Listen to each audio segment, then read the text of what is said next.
Hello everyone and welcome to my channel Cooking for the Family. I'm Dyvonne and today I'm going to share with you how I make my roasted chicken really quick and simple, and also the star of the show really are these roasted vegetables that I do on the pan. I'm going to share with you how I do it. You ready? Let's get started.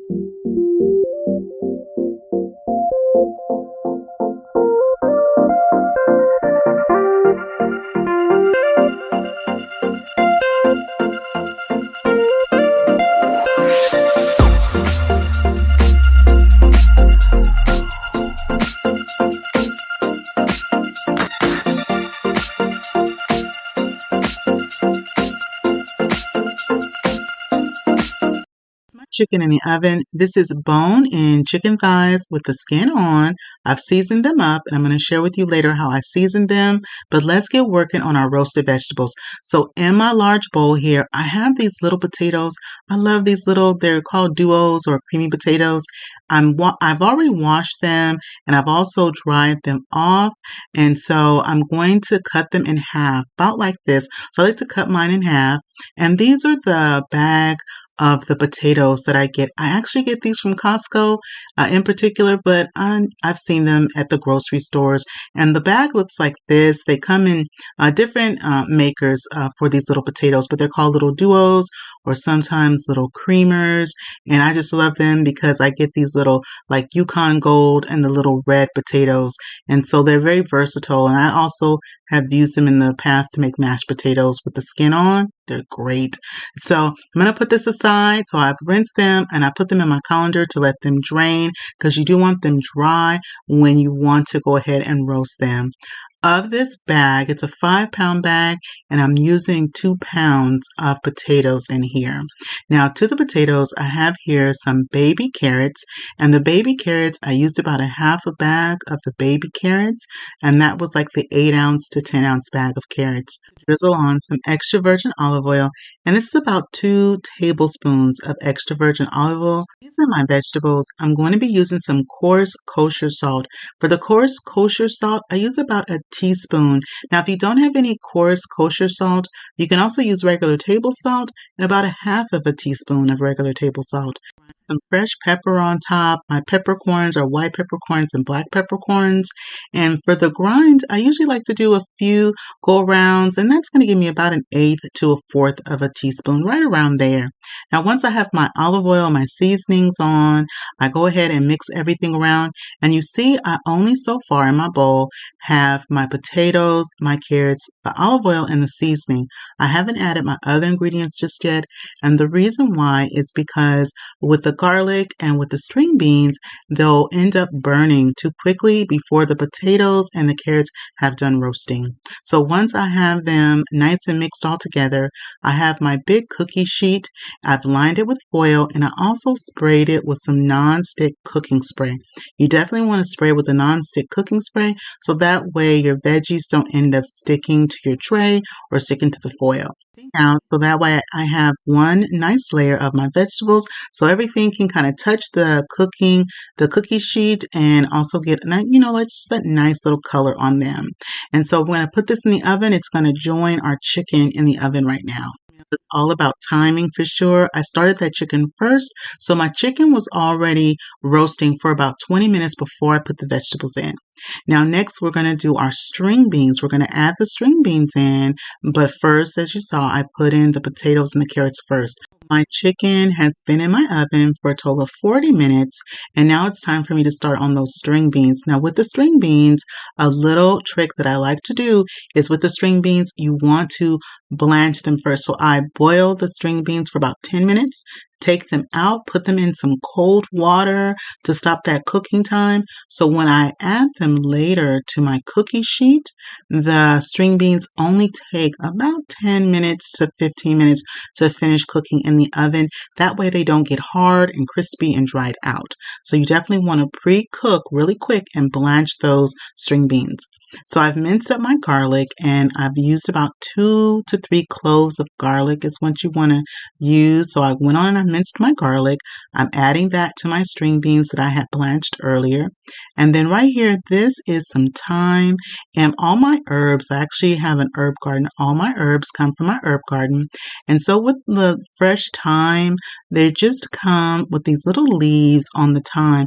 And you see how I just kind of use my nails and I go along the stem and I pull those little leaves off. And that's our nice fresh thyme. And if you don't have fresh thyme, you can definitely use dried thyme as well. So in the description box below, I will have a list of all the ingredients you need to make these roasted vegetables. And at the end of the video, I'll share with you a visual of all of the ingredients that I used for my meal tonight. Now with the rosemary, I do that same motion and I pull the leaves because with the fresh herbs, you just want the leaves, you don't want the stems. And so I use that same motion to get those, to gather up the rosemary leaves.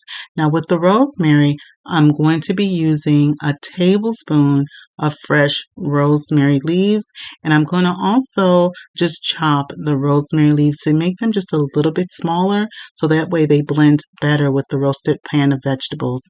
Now, when it comes to blanching, I had mentioned blanching the string beans. And so with the blanching of the string beans, it's basically you just take your string beans, you boil them for about 10 minutes in hot water. You boil them with some hot water, only for about 10 minutes. You're basically pre-cooking them. And then you take them out of the hot water and you put them in a bowl of cold water. Cold water, you can also use cold ice water. That stops the cooking time. Then I took them out and I put them in the colander to let them drain so that way they're not wet because they're going to roast up better if they're not wet. With the fresh parsley, this is flat leaf Italian parsley that I grow, and so I'm going to cut the stems off and I'm going to also go ahead and chop this up into small pieces, and this is going to be about 2 tablespoons that I'm using. And I'm saying about because you can plus or minus your fresh herbs to your liking, and so I usually like to use about 1 tablespoon to about 2 tablespoons is what I like to use. So I'm going to add that to the bowl. So far in my bowl I have my string beans, and this is an 8-ounce bag of string beans. I'm also adding in some extra virgin olive oil. That was a tablespoon of extra virgin olive oil. I'm going to sprinkle on some more of the coarse kosher salt, about just a couple of pinches of the coarse kosher salt, and also a little bit of black pepper just for taste. Now also, in addition to the 8-ounce bag of string beans, I had some straggler string beans that had popped out in my garden, so I added those as well to the bag of string beans. And so it's like a nice little variety of some that I had grown, and then also that 8-ounce bag that I also purchased. I'm going to mix everything around, the garlic, and that was about 3 cloves of garlic, 2 to 3 cloves, depending on the size of your garlic, the extra virgin olive oil, and we also have our thyme and also our fresh rosemary. Great. And now I'm going to add them to the rest of our pan of vegetables. So our pan of vegetables have been in the oven for about that 20 minutes, about 20-25 minutes. I'm going to add the string beans. The string beans need about 10 to 15 minutes, closer to 15 minutes is what I usually do. So I'm going to put everything that was in the bowl, any olive oil. I want to make sure I get all my garlic, all the seasoning, get everything out your bowl that was in there with the string beans. And then we're going to mix around the string beans with the other vegetables to make sure everything is coated together, that some garlic gets on our carrots, gets on our potatoes. And so make sure that you mix everything around. Now, Thanksgiving right now is pretty much just around the corner, just a few weeks away, about 2 or 3 weeks away. Roasted vegetables are a wonderful addition to your Thanksgiving meal, to your Christmas meal, the holiday time. It goes great, of course, with the chicken that I'm making tonight. Grilled salmon. I grilled some salmon and we had this as a side dish one night. So it's a wonderful side dish to make as also to take. And you can double up on the recipe if you like to double up on the recipe and make 2 pans. It travels well and also warms up very well. And so I'm going to put this back in the oven for about 15 minutes. And then our chicken is just about done. So I'm going to take the chicken out because our chicken is getting close to about the hour. So I took our chicken out of the oven. It is looking good. It is smelling good. And I'm going to share with you the seasoning that is very quick and simple that I use for this chicken. And I'm using bone-in chicken thighs, but you can also use chicken breast. So the chicken started off like this. I went on and I washed it and I patted it dry. And then I put on my chicken some extra virgin olive oil. And then I also put this Nature's seasoning, which is a blend of onion powder, garlic powder, salt and pepper. And then the red little container right there, that's paprika. And that paprika is what you see sprinkled on. I sprinkled on the paprika. Everything is roasting in my oven at 400 degrees. And I will have that information in the description box for you as your reference. But I roasted everything at 400 degrees, and so it cooked up really nicely. So our vegetables are out of the oven. I have served us up some chicken, and I'm also going to serve us up some of these nice roasted veggies. Everything is looking good, is smelling good. You can really smell that nice garlic that is nice, gently roasted on the pan. And do me a favor, if you're enjoying this recipe share so far, be sure to show this video some love and give it a thumbs up. So I'm going to cut into our chicken thighs. And if I didn't mention it before, you can also make this recipe and use chicken breast if you like chicken breast. So this is our chicken thigh. Go ahead and take your bite. Now I'm going to take my bite and see how our chicken thighs came out. Nice, well seasoned. And these vegetables, you see how nicely the potato cut.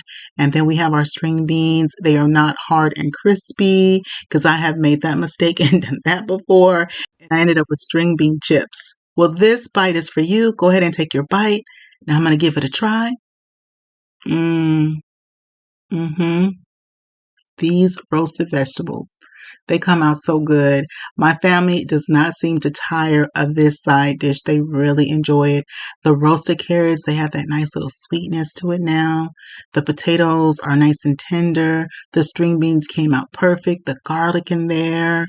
So these are the vegetables that I use. My string beans, the bag of baby carrots, I only used about a half, maybe 3/4 to about a half of that bag.